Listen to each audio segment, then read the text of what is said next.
Friends ഞാൻ ശ്രദ്ധിക്കാറോ ഞാനിപ്പോ ഉള്ളത് വേങ്ങര സഭാ സ്ക്വയറിലെ മറൈസ്പോയിലാണ്. എന്താട്ടാ മറൈസ്പോ ഞങ്ങൾ അവസാനം ഷൂട്ട് ചെയ്യാൻ വേണ്ടി നിന്നാണ്. അപ്പൊ ഇവിടെ നമുക്ക് ഡ്യൂട്ടി ഉണ്ടായതുകൊണ്ടേ നമുക്കിവിടെ ഡ്യൂട്ടി ഉണ്ട്. അപ്പൊ എല്ലാം ഡ്യൂട്ടി കഴിഞ്ഞതിന് ശേഷം ഇങ്ങനെ വന്നതാണ്. അപ്പൊ നമ്മളെ എന്താ കണ്ടോളി കണ്ടില്ലേ ചാട്ടടിച്ചുണ്ട്.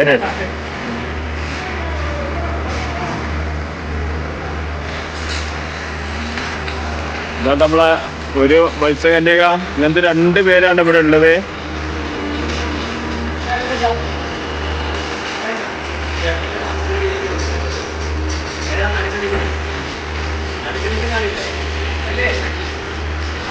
ഇതാണ് നമ്മളെ മത്സ്യകന്യക. ഇപ്പൊ നമ്മളെ സഭാസ്കറിലെ ഇതിന് പോകുന്നോളൂ. ഇനിയൊരു 10 പീസ് കൂടി ഉണ്ടാവും.